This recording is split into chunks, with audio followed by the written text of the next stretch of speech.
जय हिंद दोस्तों, आपका स्वागत है आपके अपने YouTube channel career with teaching पर। दोस्तों उम्मीद करता हूं कि आप सभी लोग स्वस्थ होंगे, मस्त होंगे और ज़बरदस्त होंगे और अपनी आगामी परीक्षाओं की तैयारी अच्छी तरीक़ा से कर रहे होंगे। जो भी दोस्त इस चैनल पर पहली बार आया है, इस चैनल को सब्सक्राइब करें, जिससे कि हमारी आने वाली न्यू वीडियो का नोटिफिकेशन सबसे पहले मिले। दोस्तों वीडियो पर शुरू से अंत तक बने रहें, यह वीडियो आपके लिए बहुत ही महत्वपूर्ण होने वाली है।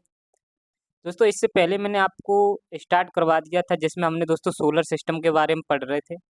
सोलर सिस्टम के बारे में मैंने दोस्तों आपको बता दिया था कि सोलर सिस्टम यानी सौर मंडल क्या होता है। सौर मंडल की अगर हम बात करते हैं दोस्तों, तो सौर मंडल के अंदर आपका सूर्य भी आता है और आपका दोस्तों सौर मंडल के अंदर दोस्तों आपका सूर्य भी आता है, यानी कि सन आता है। और सन के यानी कि दोस्तों सूर्य के जो चारों ओर जो भी खगोली पिंड जो चक्कर लगाते हैं, वो भी दोस्तों आपके सौर मंडल के अंदर ही आते हैं। और दोस्तों आपके सूर्य के बारे में मैंने आपको डिटेल के साथ इससे पहले वाली वीडियो में पढ़ा दिया था, जिसमें दोस्तों हमने जिसके सूर्य की लेयर्स के बारे में बात की थी। सबसे अंदर वाली जो लेयर थी जिसको हम कोर कहते थे, उससे बाहर वाली लेयर को दोस्तों हम प्रकाश मंडल कहते थे। और उम, उससे बाहर वाली परत को हम दोस्तों वर्णमंडल मंडल कहते थे, जिसे क्रोमोस्फीयर के नाम से जाना जाता है। और सबसे अंतिम जो लेयर थी सूर्य की दोस्तों, उसको हम सूर्य किरीट के नाम से यानी कि कोरोना के नाम से भी जानते थे। इस तरीके से दोस्तों हमने सूर्य के बारे में डिटेल के साथ इससे पहले वाली वीडियो में पढ़ा था। और दोस्तों सूर्य के चारों तरफ जो खगोलीय पिंड जो चक्कर लगाते हैं, परिक्रमा करते हैं सूर्य के चारों ओर, उनके बारे में भी हमने दोस्तों पढ़ लिया था। जैसे कि हमारे 8 प्लैनेट सूर्य के चारों ओर चक्कर लगाते हैं, घूमते परिक्रमा करते हैं। 8 प्लैनेट के बारे में पढ़ा था दोस्तों हमने आपके दोस्तों उपग्रह के बारे में भी बताया था। और दोस्तों नेक्स्ट पॉइंट में आपको हमने क्षुद्र ग्रह, जिसे एस्ट्रॉयड बेल्ट कहते हैं, एस्ट्रॉयड के नाम से जानते हैं, आपको क्षुद्र ग्रह के बारे में भी दोस्तों हमने बताया था, यानी दोस्तों जिसे एस्ट्रॉयड कहते हैं। और दोस्तों कॉमेट्स यानी धूमकेतु के बारे में भी आपको पढ़ाया था। अब दोस्तों इस वाली वीडियो में हम पढ़ने वाले हैं उल्कापिंड, जिन्हें हम दोस्तों मेटेओर्स के नाम से जानते हैं। ये दोस्तों आपके प्लेनेट हो गए और आपके दोस्तों उपग्रह हो गए, क्षुद्र ग्रह हो गए, धूमकेतु हो गए, उल्कापिंड हो गए, जिन्हें हम दोस्तों उल्कापिंड को हम मेटेओर्स के नाम से जानते हैं। दोस्तों जितने भी ये आपके प्लेनेट और उपग्रह और दोस्तों क्षुद्र ग्रह और धूमकेतु उल्कापिंड, ये सभी के सभी दोस्तों आपके सूर्य की परिक्रमा करते हैं। ये सभी दोस्तों आपके खगोलीय पिंड हैं। उनमें से दोस्तों आपका एक उल्कापिंड भी है, यह भी एक दोस्तों खगोलीय पिंड है, यह भी आपका सूर्य के चारों ओर चक्र लगाता है। तो दोस्तों इस वीडियो में हम पढ़ने वाले हैं उल्कापिंड यानी कि मेटेओर्स के बारे में। अगर हम दोस्तों उल्कापिंड की बात करते हैं, उल्कापिंड की अगर दोस्तों हम बात करते हैं, तो इसका एक दूसरा भी नाम है। यह भी आपका दोस्तों उल्कापिंड भी आपका मैंने बता दिया, यह भी आपका सौर मंडल का हिस्सा है। यह भी दोस्तों आपका सौर मंडल का हिस्सा है, यानी यह भी उल्कापिंड भी ये दोस्तों आपका सौर मंडल का भाग है। और इसका दोस्तों उल्कापिंड का एक और नाम है, इसको एक अलग नाम से और भी जाना जाता है। इसका एक अन्य नाम है जिसे दोस्तों लूका कहा जाता है, यानी दोस्तों लूका आपका एक अदर नेम है उल्कापिंड का। इसको उल्कापिंड को हम लूका के नाम से भी जानते हैं। और इसका दोस्तों एक और दूसरा नाम है, इसको हम टूटता तारा के नाम से भी जानते हैं, यानी कि शूटिंग स्टार के नाम से भी जानते हैं। दोस्तों ये आपके जो उल्कापिंड है, ये उल्कापिंड है आपके जो ये उल्कापिंड दोस्तों आपके सूर्य के चारों ओर परिक्रमा करते हैं। ये दोस्तों ये हमारा सूर्य हो गया। ये दोस्तों उल्कापिंड भी आपके सूर्य के चारों ओर परिक्रमा करते हैं, यानी कि दोस्तों चारों तरफ घूमता है। और कई बार दोस्तों ये उल्कापिंड अपने ऑर्बिट से दोस्तों मूव होकर, यह कभी-कभी दोस्तों इसको कई बार दोस्तों इसी उल्कापिंड को पृथ्वी जो होती है वो अपने गुरुत्वाकर्षण के कारण अपनी तरफ खींच लेती है। ये दोस्तों हमारा हो गया उल्कापिंड। उल्कापिंड दोस्तों जब चक्कर लगाता रहता है सूर्य के चारों ओर, तो कभी-कभार दोस्तों पृथ्वी जो होती है वो अपने गुरुत्वाकर्षण के कारण इस उल्कापिंड को अपनी तरफ खींच लेती है। और ये दोस्तों हमारे जो उल्कापिंड होते हैं, ये उल्कापिंड बहुत बड़ी-बड़ी चट्टानों के बने होते हैं। और यह दोस्तों बहुत बड़े-बड़े पार्ट्स यानी कि पिंड होते हैं, चट्टानों के बने होते हैं। जब ये दोस्तों पृथ्वी के वायुमंडल में जब आते हैं, जब ये दोस्तों पृथ्वी के वायुमंडल में जब प्रवेश करते हैं, यानी आप कह सकते हो जब ये दोस्तों ऊपर से नीचे आते हैं पृथ्वी के वायुमंडल में, ऊपर से दोस्तों जब ये नीचे आते हैं पृथ्वी के वायुमंडल में, तो आप इन्हें दोस्तों इस तरीके से याद रख सकते हो, जैसे कि कोई भी पिंड अगर ऊपर से नीचे आ रहा है, और तो दोस्तों ऊपर से नीचे आएगा तो वो कहीं ना कहीं बहुत उसकी स्पीड तो बहुत अधिक होगी। और हमारे दोस्तों ऊपर ऊपर वायुमंडल ऊपर की तरफ दोस्तों हवाएं कम है, यहाँ पर दोस्तों हवाएं ज़्यादा नहीं है, यहाँ पर हवाएं कम पाई जाती हैं, क्योंकि दोस्तों आपका अंतरिक्ष स्पेस है, स्पेस में दोस्तों आपका निर्वात होता है, हवाएं कम पाई जाती हैं। जब ये नीचे आते हैं जब कोई भी, तो आपको नीचे की तरफ हवाएं ज़्यादा देखने को मिलेंगी। आप सभी जानते हो दोस्तों ऊपर की ओर ऊपर ऊपर हवाएं कम पाई जाती हैं, और जब स्पेस से और दोस्तों आगे आते हैं तो हम यहाँ पर दोस्तों हमको हवाएं ज़्यादा देखने को मिलेंगी। यानी दोस्तों हमारे वायुमंडल में हवाओं का जो प्रेशर होता है वो बहुत अधिक होता है। जब ये दोस्तों उल्का पिंड आपको ऊपर से जब नीचे आते हैं, तो ये वायु वायु जो होती है दोस्तों, जो हमारी नीचे दोस्तों वायुमंडल के पास जो वायु ज़्यादा होती है, यह एक फ्रिक्शन लगाती है, यह दोस्तों एक घर्षण बल लगाती है इन उल्का पिंडों में। तो जिसकी वजह वजह से दोस्तों इस फ्रिक्शन की वजह से इन उल्का पिंडों में आग लग जाती है। इन दोस्तों ये जो दोस्तों हमारे ये दोस्तों ऊपर से जो हमारे उल्का पिंड नीचे आ रहे थे पृथ्वी के वायुमंडल में जब प्रवेश करते हैं, तो इन पर दोस्तों प्रवेश करने से पहले इनमें इनमें जो हमारी हमारी जो वायु है दोस्तों यहाँ पर ज़्यादा पाई जाती है, इनकी वजह से इनमें दोस्तों बहुत बुरी तरीक़ा से आग लग जाती है फ्रिक्शन की वजह से। और जैसे आप सभी जानते हो दोस्तों, जब किसी भारी चीज़ को जब ऊपर से नीचे गिराते हैं, नीचे दोस्तों हमारे हवा ज़्यादा पाई जाती है, और यहाँ पर दोस्तों हवा का जब फ्रिक्शन जब ज़्यादा लग जाता है, तो इनमें दोस्तों आग लग जाती है। कोई भी भारी चीज़ हो दोस्तों, चाहे आपका कुछ भी हो ए टू जेड, तो जब उसकी दोस्तों ऊपर से नीचे गिराया जाएगा तो उसकी स्पीड भी ज़्यादा होगी, तो जिसकी वजह से दोस्तों हवाओं का प्रेशर बहुत अधिक लगेगा, जो कि दोस्तों इस ऑब्जेक्ट पर फ्रिक्शन लगता है, फ्रिक्शन की वजह से इसमें आग लग जाती है। कई बार दोस्तों क्या होता है कि जो हमारा पृथ्वी का वायुमंडल है, कई बार दोस्तों वायुमंडल में ये ये जो दोस्तों उल्का पिंड जो होते हैं, ये कभी कभार जलते नहीं है। उल्का उल्का पिंड दोस्तों कभी कभार जलते नहीं है, हमारे वायुमंडल को भी क्रॉस करके ये दोस्तों पृथ्वी पर कई बार नीचे गिर जाते हैं, पृथ्वी पर कई बार दोस्तों कई जगहों पर गिर जाते हैं।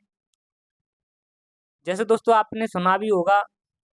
आपने जब सुना था दोस्तों, आपने सुना भी है कि हमारे भारत में महाराष्ट्र में दोस्तों जो लोनार झील का निर्माण हुआ है, वो भी आपका उल्का पिंड से ही निर्माण हुआ है। जब आपका उल्का पिंड जो ऊपर से नीचे आते हैं, उल्का पिंड जब ऊपर से नीचे आते हैं दोस्तों, तो यह पृथ्वी की वायु का जो घर्षण इन उल्का पिंडों पर लग रहा था, और दोस्तों जिसके कारण ये उल्का पिंड जो होते हैं, उल्का पिंड में आग लग जाती है। कई बार दोस्तों इनमें आग ये जल पाते नहीं है, यानी कि अधजले रह जाते हैं, और जिसकी वजह से दोस्तों ये हमारी पृथ्वी पर गिर जाते हैं, और वहाँ पर दोस्तों ये गड्ढा कर देते हैं उल्का पिंड। और यही दोस्तों कारण बनता है कि कहीं न कहीं उस चीज़ को बुरी तरीक़ा से तबाह कर देते हैं उस जहाँ पर ये गिरते हैं। और इसी तरीके से हमारे दोस्तों महाराष्ट्र में एक उल्का पिंड के गिरने से महाराष्ट्र में दोस्तों लोनार झील का निर्माण भी हुआ था। वही दोस्तों यहाँ पर ये सभी दोस्तों आपके पॉइंट दिए गए हैं कि इनका जो उल्का पिंड है, इनका अन्य नाम है उल्का, यानी इसको उल्का भी कहा जाता है। इनका जो निर्माण होता है वो दोस्तों चट्टानी रॉकों से इनका निर्माण होता है, क्योंकि दोस्तों हमारे सौर मंडल में बहुत सारे ग्रह हैं दोस्तों, चट्टानी ग्रह हैं, और इनके ही दोस्तों कुछ ना कुछ भाग टूटते रहते हैं। तो दोस्तों यह भी जो भाग टूट जाते हैं वो भी दोस्तों सूर्य के चक्कर लगाने लगते हैं। इन्हीं को दोस्तों हम उल्का पिंड भी कहते हैं, और यही दोस्तों कभी कभार इनको पृथ्वी अपनी तरफ खींच लेती है। वही दोस्तों मैंने आपको सभी पॉइंट यहाँ बता दिए, और साथ ही में दोस्तों ये जो आपके उल्का पिंड है, यह भी दोस्तों सूर्य की परिक्रमा करते हैं। जैसे दोस्तों हमारे जितने भी ग्रह हो गए, जैसे ग्रह करते हैं, उसी तरीके से दोस्तों ये भी सभी के सभी आपके सूर्य की परिक्रमा करते हैं। अगर हम दोस्तों नेक्स्ट पॉइंट की बात करें, इस जो कि मैंने आपको बता दिया है, जब जब से पृथ्वी के समीप से ये गुजरते हैं जो हमारे उल्का पिंड होते हैं, तो पृथ्वी पृथ्वी के वायुमंडल में प्रवेश कर जाते हैं। क्योंकि दोस्तों वायुमंडल में प्रवेश क्यों कर जाते हैं, क्योंकि पृथ्वी जो होती है वो अपने गुरुत्वाकर्षण की वजह से कभी कभार दोस्तों इन उल्का पिंडों को अपनी तरफ आकर्षित कर लेती है। जैसे दोस्तों ये कभी कभार ये जो उल्का पिंड है, ये जो दोस्तों ये कई बार ये उल्का पिंड सूर्य की परिक्रमा करते करते ये सूर्य की परिक्रमा करते हैं। तो ये उल्का पिंड दोस्तों कभी कभार पृथ्वी के पास से गुजर जाते हैं। जब ये दोस्तों उल्का पिंड आपके ये उल्का पिंड हो गए सूर्य की परिक्रमा कर रहे हैं, तो कभी कभार दोस्तों कई बार क्या होता है कि ये उल्का पिंड पृथ्वी के पास से निकल जाते हैं, पास से गुजरते हैं। तो इन्हें दोस्तों पृथ्वी अपने गुरुत्वाकर्षण के कारण अपनी तरफ खींच लेती है। इसलिए दोस्तों ये पृथ्वी के वायुमंडल में प्रवेश कर जाते हैं। और पृथ्वी के भी दोस्तों वायुमंडल के आपका एक दोस्तों वायुमंडल में भी एक लेयर है जिसको मध्यमंडल कहते हैं, जिसे हम मीजोस्फीयर के नाम से जानते हैं दोस्तों।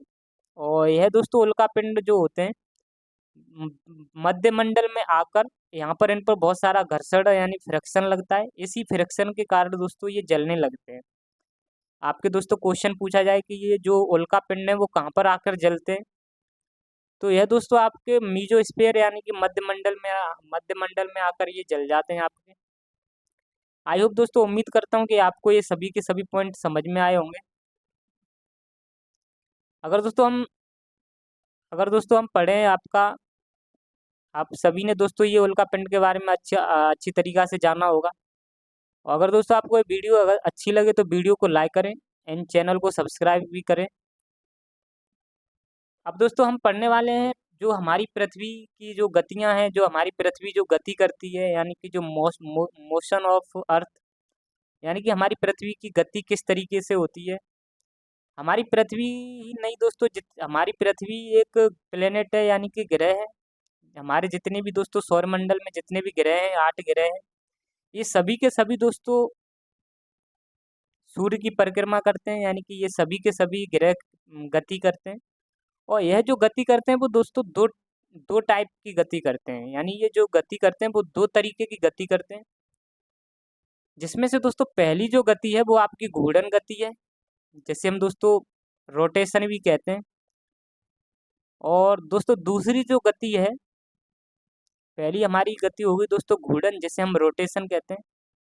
और दूसरी जो गति है दोस्तों उसको हम परिक्रमण कहते हैं, जिसे हम दोस्तों रेवोल्यूशन कहते हैं। ये दोस्तों 2 तरीके की गति होती हैं जो कि हमारी पृथ्वी करती है। और आपके दोस्तों जितने भी प्लेनेट हैं वो सभी के सभी 2 तरह की गतियां करते हैं। दोस्तों जब पृथ्वी अपने अक्ष पर जब घूमती है, ये दोस्तों हमारी पृथ्वी है और ये दोस्तों इसका अक्ष है, नॉर्थन पोल हो गया दोस्तों, ये नॉर्थ पोल हो गया, ये साउथ पोल हो गया। और यही दोस्तों पृथ्वी 23.5 डिग्री पर झुकी हुई है, यही इसका दोस्तों अक्ष है। जब दोस्तों यह पृथ्वी अपने अक्ष पर घूमे, जब दोस्तों अपने ही अक्ष पर ये जब ये घूमती है इस तरीके से, तो उसको हम दोस्तों घूर्णन कहते हैं। उसको ही हम दोस्तों घूर्णन कहते हैं। जब यह पृथ्वी दोस्तों अपने अक्ष पर घूमती है यानी कि रोटेशन करती है, इसको ही हम दोस्तों घूर्णन कहते हैं। यानी कि आप कह सकते हो दोस्तों इसका एक और अन्य नाम है घूर्णन का ही। इसको हम परिभ्रमण के नाम से भी जानते हैं। इसको हम दोस्तों परिभ्रमण के नाम से भी जानते हैं। और यह पृथ्वी जब दोस्तों अपने अक्ष पर जब घूमती है तो इसको हम घूर्णन कहते हैं। और इसी तरीके से दोस्तों हमारा पृथ्वी रिवॉल्यूशन करती है, यानी कि आपका परिक्रमण करती है। जब दोस्तों पृथ्वी अपने अक्ष पर जब पृथ्वी दोस्तों सूर्य के चारों ओर परिक्रमा करती है, जो हमारी पृथ्वी है दोस्तों वो सूर्य के चारों ओर परिक्रमा करती है, तो उसको ही हम दोस्तों परिक्रमण काल कहते हैं। और यह जो दोस्तों परिक्रमा करती है पृथ्वी, वो अपनी कक्षा में करती है, यानी कि दोस्तों ऑर्बिट में यह दोस्तों परिक्रमा करती है। जो हमारी पृथ्वी है दोस्तों अपने ही कक्षा में, अपने ही ऑर्बिट में सूर्य की परिक्रमा करती है। दोस्तों जो हमारा हमारा जो दोस्तों पृथ्वी घूर्णन करती थी, ये दोस्तों घूर्णन जो करती है पृथ्वी, इसी की वजह से हमको दोस्तों पृथ्वी जो अब अपने अक्ष पर जब घूर्णन करती है, तो इसकी वजह से हमको दोस्तों पृथ्वी पर दिन और रात दोस्तों देखने को मिलते हैं। पृथ्वी जब अपने अक्ष पर घूर्णन करती है दोस्तों, इसके कारण हमको पृथ्वी पर दिन और रात देखने को मिलेंगे। वही पॉइंट है दोस्तों, दिन रात होने का जो कारण होता है वो आपका पृथ्वी का घूर्णन करना होता है। यानी कि जब दोस्तों पृथ्वी अपने अक्ष पर घूमती है गोल गोल, तो वो दोस्तों आपका इसी वजह से घूर्णन करने की वजह से ही हमको पृथ्वी पर दिन और रात होने को देखने को मिलता है। और दोस्तों अगर हम पॉइंट की बात करते हैं, हमारा जो परिक्रमण काल है, और अगर दोस्तों हम इसकी एक पॉइंट और बात करते हैं, जब ये हमारी जो पृथ्वी अगर दोस्तों रोजाना घूर्णन करती है, अगर ये हमारी दोस्तों पृथ्वी रोजाना घूर्णन करे, यानी दोस्तों ये रोजाना जब घूमे पृथ्वी अपने अक्ष पर, जब पृथ्वी अपने अक्ष पर जब रोजाना घूमती है तो इसको दोस्तों दैनिक गति कहते हैं, यानी कि डेली मोशन के नाम से इसको जाना जाता है। और दोस्तों अगर ये जो इस रोटेशन जो करती है पृथ्वी अपने अक्ष पर जब जो घूमती है, उसमें घूमने में जो दोस्तों समय लगता है वो 23 घंटे 56 मिनट इसको अपने अक्ष पर घूमने में टाइम लगता है। पृथ्वी दोस्तों अपने अक्ष पर जो रोटेशन यानी घूर्णन घूर्णन जो करती है वो आपका 23 घंटे 56 मिनट में या दोस्तों घूर्णन कर लेती है। अप्रोक्स में आप कह सकते हो दोस्तों 24 घंटे। यहाँ पर दोस्तों आपका 56 मिनट 4 4 सेकंड भी आप कह सकते हो, 23 घंटे 56 मिनट 4 सेकंड, यानी अप्रोक्स में आप 24 घंटे कह सकते हो। और एक पॉइंट की और आपको बता देता हूँ, जो दोस्तों हमारी पृथ्वी है, ये दोस्तों हमारी पृथ्वी है, इसका ये अक्ष हो गया। और जो दोस्तों पृथ्वी अपने अक्ष पर जो घूमती है, इसके घूमने का जो डायरेक्शन है, जो दिशा है, वो दोस्तों पश्चिम से आपका पूर्व की तरफ है। ये दोस्तों हमारा वेस्ट हो जाएगा, ये दोस्तों हमारा पूर्व हो जाएगा, यानी कि ईस्ट हो जाएगा। जो दोस्तों पृथ्वी का जो घूर्णन करने का दिशा है, जो डायरेक्शन है, वो पश्चिम से पूर्व की तरफ ये पृथ्वी घूमती है। तो वही दोस्तों मैंने साइन बताया है करके आपको। तो यही दोस्तों आपको याद रखना है कि इसका जो घूर्णन है वो आपका पश्चिम से पूर्व तक पूर्व पूर्व से दोस्तों ये पश्चिम से पूर्व की ओर यह घूर्णन करती है, यानी पृथ्वी अपने अक्ष पर जो घूमती है वो पश्चिम से पूर्व की ओर घूमती है, यानी वेस्ट टू ईस्ट ये दोस्तों अपना रोटेशन करती है पृथ्वी। अगर हम दोस्तों अगर हम दोस्तों पृथ्वी के परिक्रमण काल की बात करते हैं, तो पृथ्वी दोस्तों सूर्य के चारों ओर परिक्रमा करती है, जिसे हम परिक्रमण काल कहते हैं। और यह दोस्तों जो परिक्रमा करती है सूर्य की, उसमें जो समय लेती है, उसमें जो दोस्तों यहाँ पर आपका जो समय ले रही थी पृथ्वी घूर्णन करने में, वो आपका 23 घंटे 56 मिनट ले रही थी।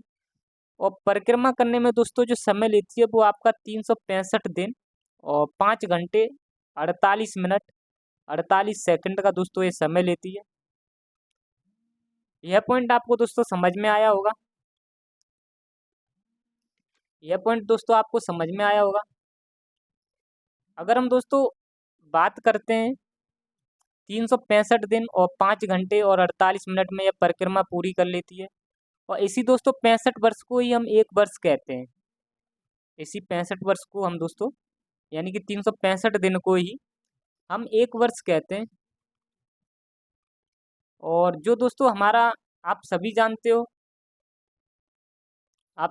दोस्तों, जो हमारे 365 दिन होते हैं वो आपके एक वर्ष के बराबर होते हैं। और ये दोस्तों अगर हम 5 घंटे 48 मिनट और 48 सेकंड को अगर जोड़ते हैं तो दोस्तों 4 साल पर दोस्तों हमको एक दिन और बन जाता है। 4 साल पर दोस्तों हमको एक दिन और बन जाता है, यानी कि 4 साल पर दोस्तों एक वर्ष आती है, जिसे हम लीप वर्ष कहते हैं। और उस वर्ष में दोस्तों जो दिन हो जाते हैं वो 366 दिन हो जाते हैं। यानी तीसरी साल के बाद दोस्तों चौथी साल पर हमको एक दिन एक्स्ट्रा और मिल जाता है, जिसके कारण दोस्तों जो आपको एक वर्ष में 365 दिन देखने को मिलते थे, अब वो दोस्तों आपको दिन मिल जाएंगे देखने को 366 दिन। तो दोस्तों जब 366 दिन जब देखने को मिलते हैं तो इसको हम बोलते हैं दोस्तों लीप ईयर, यानी कि दोस्तों इसको लीप वर्ष कहते हैं। और यह दोस्तों आपका फरवरी का जो महीना 28 का होता था, वो इस दोस्तों लीप वर्ष में आपका महीना हो जाता है 29 का। दोस्तों साधारण वर्ष में जो हमें फरवरी का महीना 28 दिन का देखने को मिलता था, वो ही फरवरी का महीना लीप वर्ष में दोस्तों आपका 29 दिन का हो जाता है। और यह दोस्तों जो हमारा 365 का एक वर्ष जो हो रहा था, और यही दोस्तों 300 यह जो आपका एक साल है, जब ये दोस्तों हमारी पृथ्वी दोस्तों सूर्य का सूर्य की परिक्रमा कर लेती है, जब दोस्तों 1 साल के अंदर जब पृथ्वी हमारी सूर्य की परिक्रमा कर लेती है, तो उसी को दोस्तों हम कहते हैं वार्षिक गति यानी कि एनुअल मोशन। दोस्तों जब हमारी पृथ्वी सूर्य का 1 वर्ष में जो परिक्रमा कर लेती है, उसको ही हम दोस्तों वार्षिक गति यानी एनुअल मोशन के नाम से जानते हैं। और दोस्तों इसमें आपको पॉइंट में बता देता हूँ, इस वाले जो पॉइंट में दोस्तों जो आपको दिख रहा होगा, जो हमारी पृथ्वी रोटेशन कर रही थी, आपको दोस्तों मैंने बताया था ये हमारी पृथ्वी है। आपको दोस्तों यहाँ पर एक पॉइंट समझना पड़ेगा, यहाँ पर जो एक पॉइंट दे रखा है दोस्तों, हमारा ये दोस्तों पृथ्वी है, ये कंप्लीट आपको पृथ्वी दिख रही होगी दोस्तों। कंप्लीट पे मैं लाइन नहीं करूँगा क्योंकि फिर इसमें ज़्यादा इधर उधर गड़बड़ हो जाएगा, साफ नहीं दिखेगा। तो आपको समझना ये गोला दोस्तों हमारी पृथ्वी है, और ये दोस्तों हमारा नॉर्थ पोल है, ये दोस्तों हमारा नॉर्थ पोल है, और ये दोस्तों हमारा साउथ पोल है। आप सभी जानते हो दोस्तों, जब ये हमारा दोस्तों सूर्य है, ये हमारा दोस्तों सूरज है यानी कि सन है। जब दोस्तों सन से जो लाइट दोस्तों आपके पृथ्वी के उत्तरी ध्रुव पर जाती है, जब दोस्तों नॉर्थ पोल पर जब सूर्य का प्रकाश जाता है, और यहाँ पर दोस्तों आपको ये हमारी पृथ्वी थोड़ा 23.5 डिग्री पर झुकी हुई है, मैंने ये भी बताया था। और यह दोस्तों आपका जो ये वाली जो लाइन है, ये वाली जो लाइन है दोस्तों, यह आपकी दोस्तों विषुवत रेखा है। आपको ये ध्यान रखना है, पृथ्वी इस तरीके से झुकी है दोस्तों, ये हमारी विषुवत रेखा हो जाएगी। और दोस्तों ये हमारा दोस्तों झुकी हुई है, तो इसके हिसाब से आप ये देख सकते हो, ये हमारी विषुवत रेखा है, तो ऊपर वाला दोस्तों आपका नॉर्थ स्फीयर हो जाएगा यानी कि उत्तरी गोलार्ध, और नीचे वाला दोस्तों आपका दक्षिणी गोलार्ध हो जाएगा। अब जो दोस्तों हमारी जो नॉर्थ पोल पर जो पूरा प्रकाश जो होगा दोस्तों, जो हिस्सा सूर्य के सामने होगा, उस पर दोस्तों आपका दिन होगा। ये दोस्तों जो हमारा दोस्तों जो पृथ्वी का हिस्सा जो सूर्य के सामने होगा, और उस पर दोस्तों सूर्य का ये प्रकाश जा रहा है, तो इस पर दोस्तों हमको दिन देखने को मिलेगा, और इसके अपोजिट साइड में दोस्तों रात देखने को मिलती है। यहाँ पर दोस्तों हमको दिन देखने को मिल रहा है, और इसके अपोजिट साइड में दोस्तों हमको रात देखने को मिलेगी। अगर दोस्तों ये पृथ्वी जब घूम रही है तब, क्योंकि दोस्तों पृथ्वी जब घूमना अगर बंद कर देगी, तो हमको दोस्तों एक ही हिस्से पर दिन देखने को, एक ही हिस्से पर हमेशा दिन रहेगा, और एक हिस्से पर दोस्तों हमेशा रात होगी। क्योंकि जो दोस्तों ये घूर्णन कर रही है, घूर्णन जो करती है वो दोस्तों वेस्ट टू ईस्ट ईस्ट करती है, मैंने आपको बताया था। जो घूर्णन इसका होता है वो वेस्ट टू ईस्ट रहता है, और इसका जो प्रकाश पड़ रहा है वो दोस्तों आपका नॉर्थन हेमिस्फीयर पर, उत्तरी गोलार्ध पर इसका दोस्तों प्रकाश पड़ता है सूर्य का, जिसकी वजह से हमको दोस्तों यहाँ पर दिन दिखता है। यह पॉइंट आपको दोस्तों समझ में आया होगा कि नॉर्थ पोल पर पूरा प्रकाश होगा, तो जो हिस्सा दोस्तों सूर्य के सामने होगा उस पर दिन होगा, और जो अपोजिट साइड में होगा दोस्तों उस पर हमको रात देखने को मिलेगी। और जहाँ तक दोस्तों पृथ्वी पर सूर्य का प्रकाश पहुँचता है, ये दोस्तों आपका सूर्य का प्रकाश जो पहुँच रहा है, जिस जगह पर दोस्तों पृथ्वी पर सूर्य का प्रकाश पहुँचता है, ये आपका दोस्तों सभी प्रकाश पहुँच रहा है, और जहाँ तक पहुँचता है दोस्तों उस लाइन रेखा को हम दोस्तों प्रदीप्त वृत्त कहते हैं। उस लाइन रेखा को हम दोस्तों प्रदीप वृत्त कहते हैं। यानी दोस्तों जो सूर्य का प्रकाश जहाँ तक पहुँचता है, उस लाइन रेखा को हम दोस्तों प्रदीप्त वृत्त यानी सर्कल ऑफ इल्यूमिनेशन के नाम से इसको जाना जाता है। यानी आप दोस्तों कह सकते हो जो प्रदीप्त वृत्त है, प्रदीप्त वृत्त उस काल्पनिक रेखा को कहा जाता है जहाँ तक दोस्तों सूर्य का प्रकाश पहुँचता है। आपको दोस्तों ये याद रखना है, प्रदीप्त वृत्त दोस्तों उसको कहा जाता है जहाँ तक उस काल्पनिक रेखा को कहा जाता है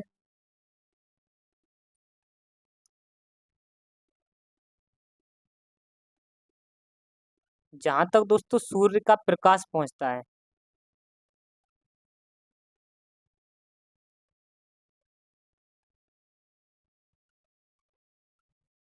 यह पॉइंट आपको समझ में आया होगा दोस्तों, क्योंकि जो सूर्य का प्रकाश आ रहा है वो हमको दोस्तों नॉर्थ पोल पर देखने को मिल रहा है। और जहाँ तक दोस्तों यह है आपका सूर्य का प्रकाश जाता है वहाँ पर दोस्तों एक काल्पनिक रेखा खींच दी जाती है। तो इसलिए कहा जाता है दोस्तों इसी काल्पनिक रेखा को प्रदीप्त वृत्त इसको ही कहा जाता है, क्योंकि दोस्तों प्रदीप्त वृत्त उस काल्पनिक रेखा को कहा जाता है जहाँ तक दोस्तों सूर्य का प्रकाश पहुँचता है। यह पॉइंट आपको दोस्तों याद रखना है।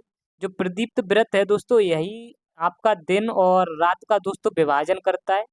अगर दोस्तों आपके क्वेश्चन में पूछा जाए कि दिन और रात का जो विभाजन करने वाली जो लाइन होती है उसको क्या कहा जाता है, तो आपको आंसर आपको दोस्तों प्रदीप्त वृत्त बताना पड़ेगा। यही दोस्तों पॉइंट है। और दोस्तों जो हमारी पृथ्वी है दोस्तों, इसी तरीके से हमारी पृथ्वी जो घूमेगी वो वेस्ट टू ईस्ट घूमेगी। यह पॉइंट आपको समझ में आया होगा दोस्तों।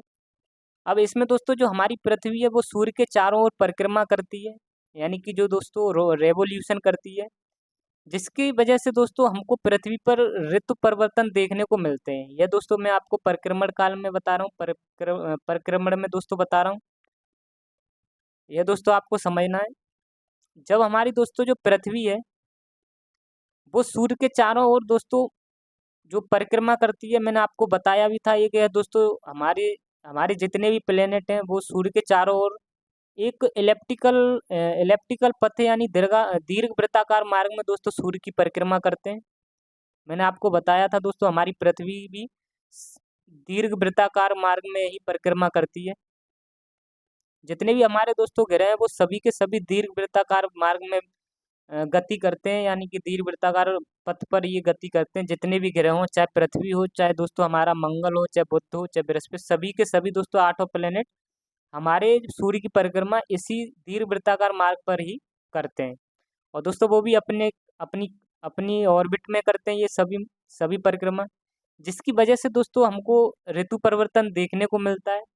पृथ्वी पर दोस्तों जो सूर्य की परिक्रमा करती है पृथ्वी, और पृथ्वी पर हमें जो सीजन चेंज देखने को मिलते हैं वो दोस्तों इसके दो कारण हैं।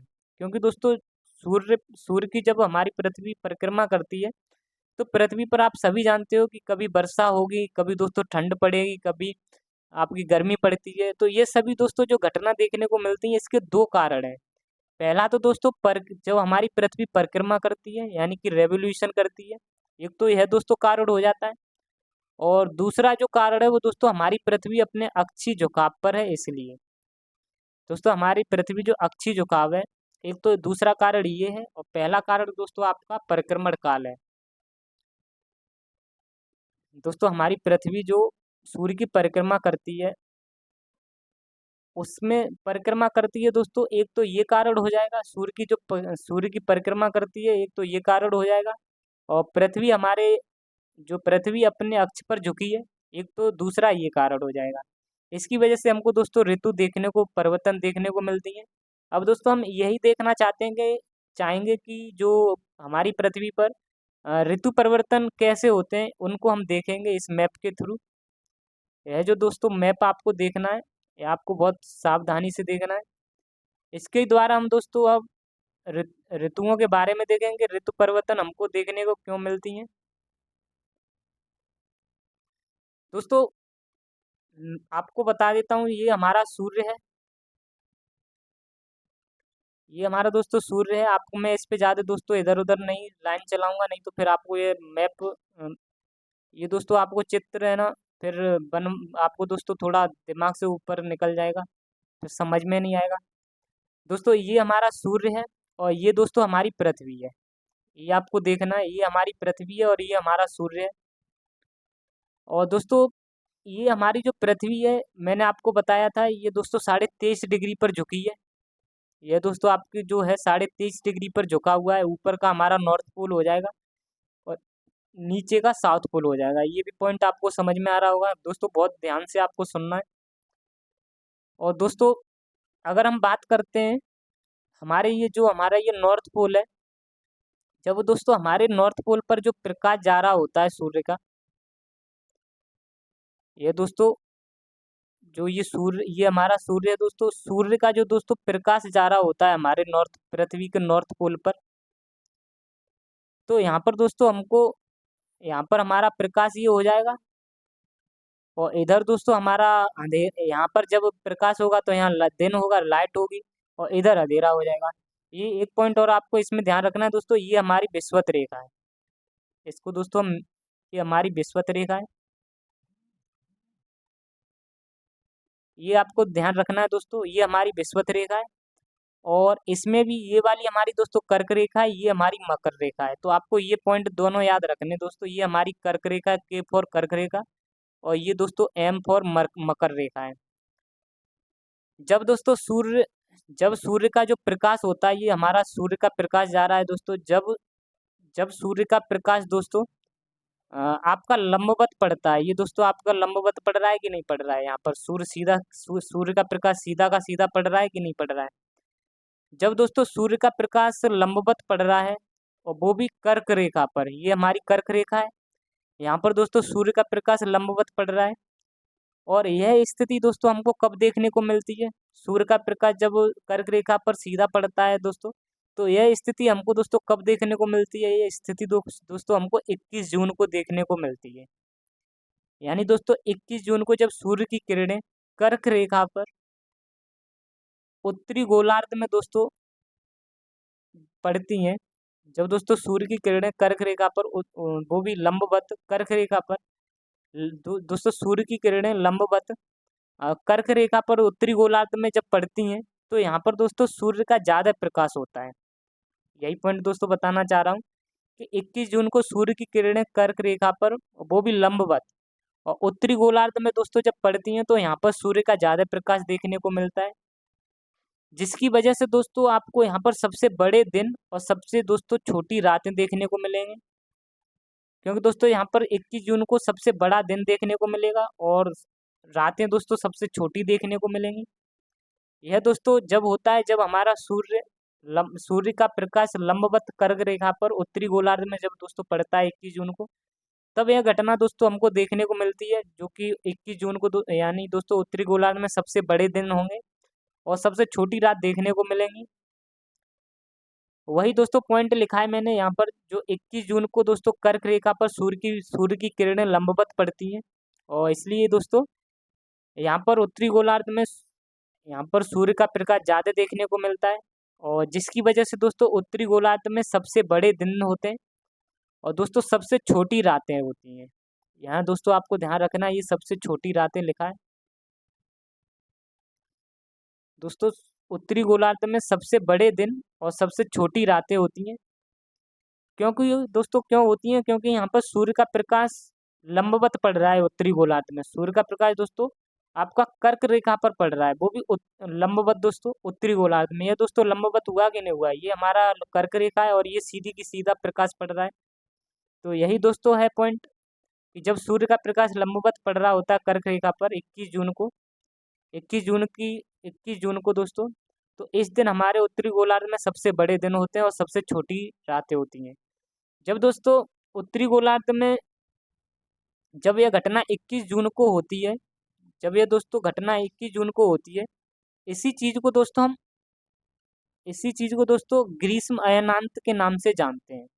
उत्तरी गोलार्ध में दोस्तों 21 जून को हम ग्रीष्म अयनांत के नाम से जानते हैं, जिसे हम समर सोलिस्टिक भी कहते हैं।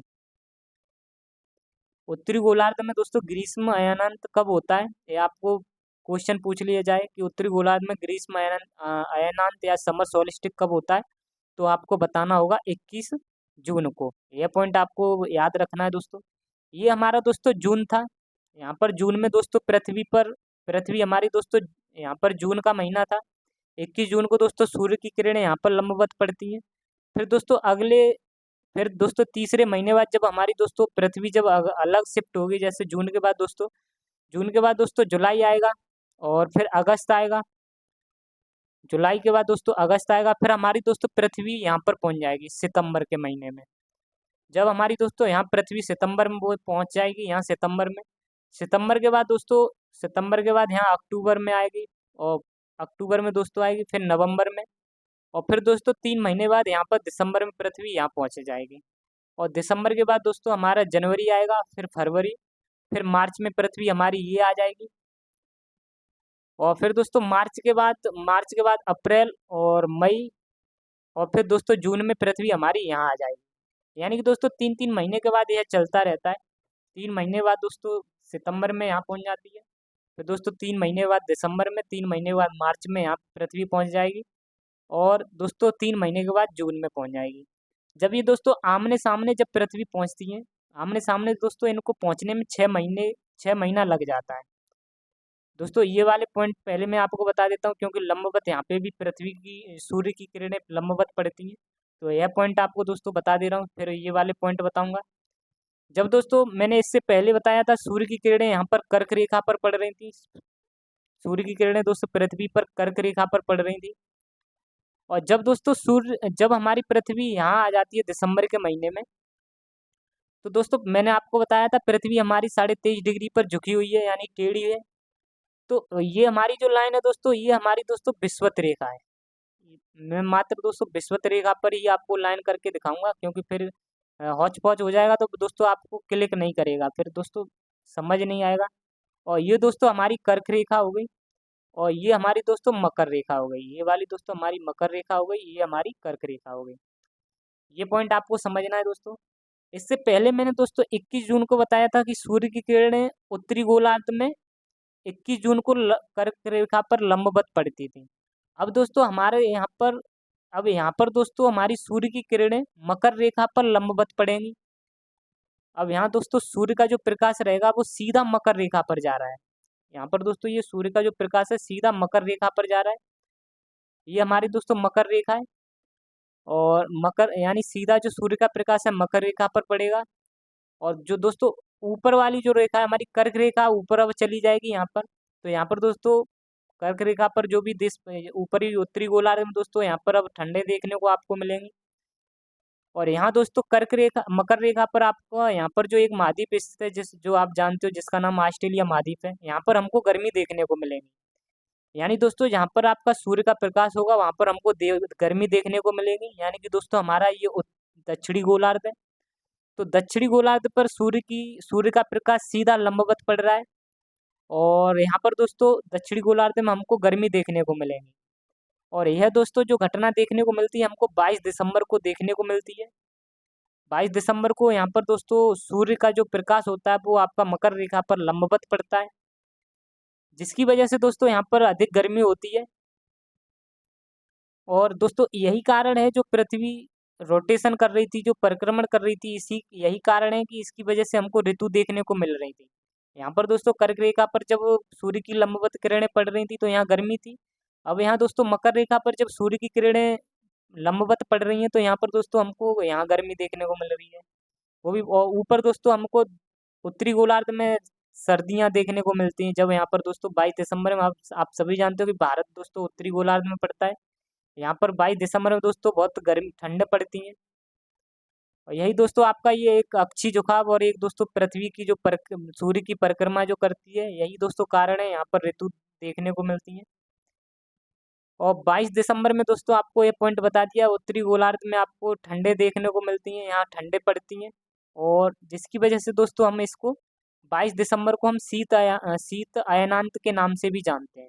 22 दिसंबर है ये दोस्तों, इसको हम शीत अयनांत के नाम से भी जानते हैं। और यहाँ पर दोस्तों और इस टाइम पर दोस्तों आपको मैंने एक पॉइंट और बताया था। और जब दोस्तों मैंने ये बताया था यहाँ पर जब 21 जून को यहाँ पर दोस्तों जब गर्मी पड़ती है तो यहाँ पर दोस्तों इस टाइम पर 21 जून को दक्षिणी गोलार्ध में यहाँ पर दोस्तों आपके ठंडों का मौसम रहता है। क्योंकि दोस्तों यहाँ पर लंबवत सूर्य की किरणें जहाँ लंबवत पड़ती हैं उस टाइम पर दोस्तों वहाँ पर आपका मौसम गर्म रहेगा, थोड़ा दक्षिणी गोलार्ध में ठंडा रहेगा। और दोस्तों जहाँ पर दक्षिणी गोलार्ध में सूर्य की किरणें पड़ेंगी तो उसके उत्तरी गोलार्ध में ठंडा रहेगा। तो यही रीजन है दोस्तों, यहाँ पर जब गर्मी पड़ती है उत्तरी गोलार्ध में 21 जून के टाइम पर, तो यहाँ पर दोस्तों दक्षिणी गोलार्ध में थोड़ा ठंडा रहता है। और जब दोस्तों 22 दिसंबर में जब सूर्य की किरणें आपकी दक्षिणी गोलार्ध में पड़ती हैं तो यहाँ दोस्तों आपका उत्तरी गोलार्ध में यहाँ पर दोस्तों गर्मी रहेगी तो उत्तरी गोलार्ध में यहाँ पर ठंडी रहेगी। तो वही सारे पॉइंट है दोस्तों। 22 दिसंबर में हमारा जो सूर्य की किरणें हैं वो मकर रेखा पर पड़ती हैं। सूर्य की जो लंबवत जो किरणें हैं वो दोस्तों मकर रेखा पर पड़ती हैं। और दक्षिणी गोलार्ध में दोस्तों जो सबसे बड़ा दिन होता है वो आपका 22 दिसंबर का होता है। और सबसे छोटी रातें जो होती हैं वो भी दोस्तों आपकी 22 दिसंबर को ही होती हैं। और दोस्तों जो हमारा 22 दिसंबर है दोस्तों, जब 22 दिसंबर जो है दोस्तों, यहाँ पर उत्तरी गोलार्ध में तो दोस्तों ठंडें ही पड़ती हैं, जिसकी वजह से दोस्तों हम इसको शीत अयनांत के नाम से जानते हैं, यानी कि विंटर सोलिस्टिक के नाम से जानते हैं। जब हमारा दोस्तों सूर्य की किरणें मकर रेखा पर लंबवत पड़ती हैं और हमारे उत्तरी गोलार्ध में दोस्तों ठंडे होती हैं, जिसकी वजह से हम दोस्तों इसको शीत अयनांत यानी कि विंटर सोलिस्टिक के नाम से जानते हैं 22 दिसंबर को। ये दोस्तों आपको पॉइंट याद रखना है। 21 जून को दोस्तों हम समर सोलिस्टिक यानी कि ग्रीष्म अयनांत के नाम से जानते हैं, और आपका 22 दिसंबर को विंटर सोलिस्टिक यानी कि आप शीत अयनांत कह सकते हो, शीत अयनांत के नाम से जानते हैं। ये दोस्तों पॉइंट आपको समझ में आए होंगे, उम्मीद करता हूँ। अगर हम नेक्स्ट पॉइंट की बात करते हैं दोस्तों, जब हमारी पृथ्वी दोस्तों तीसरे महीने पर या फिर सितंबर में जब यहाँ पहुँच जाती है दोस्तों, यहाँ पर जून में हमारी पृथ्वी की जून को यहाँ थी, फिर जुलाई, फिर थोड़ा आगे चलेगी दोस्तों जुलाई में, फिर और आगे चलेगी जुलाई के बाद अगस्त में, फिर हमारी पृथ्वी दोस्तों यहाँ पहुँच जाएगी। ये हमारा दोस्तों नॉर्थ पोल हो गया पृथ्वी का, और इसकी ये हो गई दोस्तों आपकी विषुवत रेखा, ये आपकी हो गई दोस्तों विषुवत रेखा, और ये हमारी दोस्तों कर्क रेखा हो जाएगी, और ये आपकी दोस्तों मकर रेखा हो जाएगी। ये हमारी दोस्तों विषुवत रेखा है। और यहाँ पर दोस्तों हमको क्या देखने को मिलेगा, यहाँ पर जो ये सूर्य की जो किरणें हैं, सूर्य की किरणें यहाँ जो पड़ेंगी दोस्तों, वो आपकी जो जो ज़्यादा देखने को पड़ेंगी वो दोस्तों विषुवत रेखा पर सीधी सीधी पड़ेंगी दोस्तों।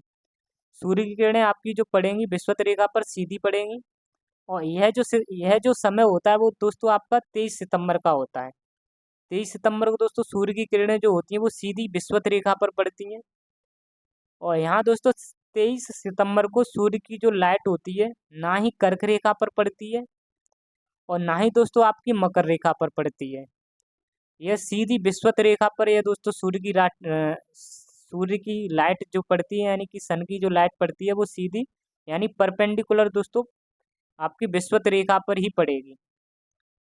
और दोस्तों यहाँ पर जो आपकी सनलाइट है, ये दोस्तों आपकी जो सनलाइट है आपकी यहाँ 23 सितंबर को आपकी सनलाइट आपको दोस्तों दोनों गोलार्धों पर बराबर पड़ेगी। यहाँ पर दोस्तों आपकी मकर रेखा पर भी यानी साउथ साउ यानी कि दक्षिणी गोलार्ध और दोस्तों आपकी उत्तरी गोलार्ध, दक्षिणी गोलार्ध और दोस्तों उत्तरी गोलार्ध में यहाँ पर दोस्तों सूर्य की लाइट आपकी बराबर यहाँ पर मिलती है, और यह दिन होता है दोस्तों 23 सितंबर को।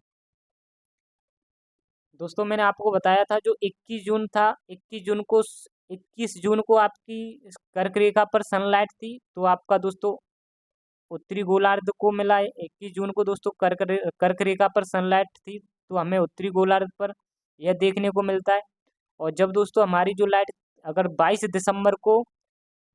दिसंबर को मकर रेखा पर हो अगर सनलाइट, तो यह हमें दोस्तों दक्षिण दक्षिण में देखने को मिलता है। यानी कि ये दोस्तों हमको जब मकर रेखा की जो जब सूर्य की लाइट मकर रेखा पर होती है 22 दिसंबर को, तो यह चीज़ दोस्तों हमको दक्षिणी गोलार्ध में देखने को मिलती है, और यह दोस्तों पॉइंट आपको बता दिया है।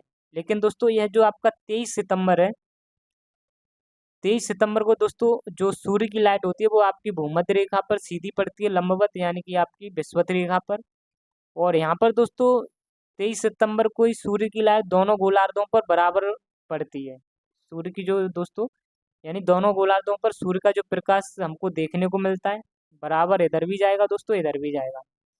और दोस्तों यही 23 सितंबर की जो घटना है, इसी घटना को हम दोस्तों शरद विषुवत के नाम से जानते हैं, यानी कि ऑटोमन इक्विनॉक्स के नाम से इसको जाना जाता है।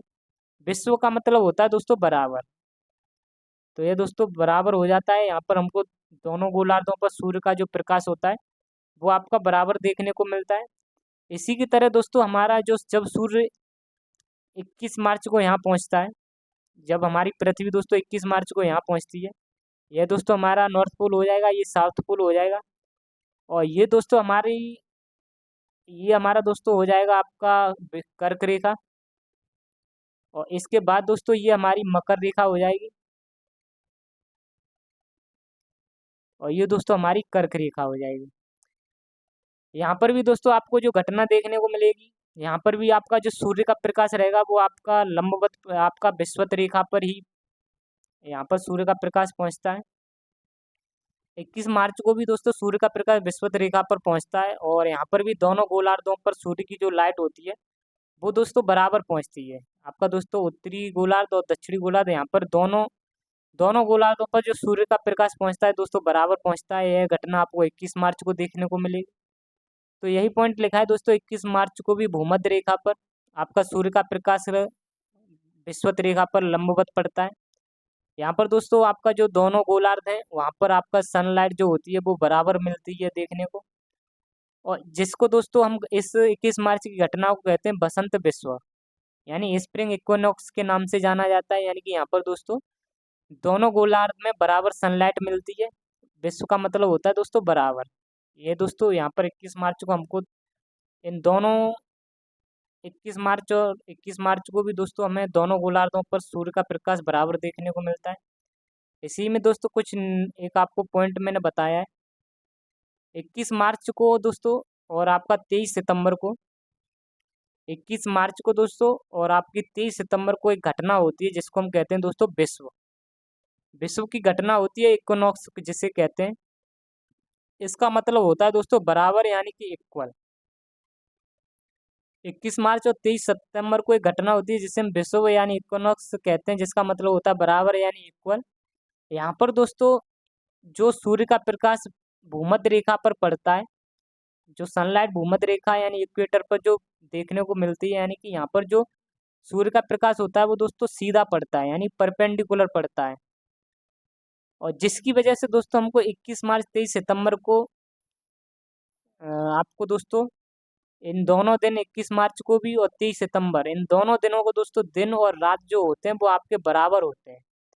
21 मार्च को भी दोस्तों और आपके 23 सितंबर को भी, इन दोनों दिन दोस्तों हमको दिन और रात देखने को मिलेंगे जो वो आपके दोस्तों बराबर होंगे। यह पॉइंट आपको समझाना था दोस्तों। उम्मीद करता हूँ दोस्तों आपको ये सब समझ में आए होंगे। और दोस्तों अगर फिर भी समझ में नहीं आए हों तो आप इस वीडियो को दोबारा से देखें और अपनी राय जरूर दें। आज के लिए इतना ही दोस्तों। अगर वीडियो आपको पसंद आई तो वीडियो को लाइक करें और चैनल को सब्सक्राइब भी करें। मिलते हैं आपसे नेक्स्ट वीडियो में। जय हिंद, जय भारत, जय मां सरस्वती।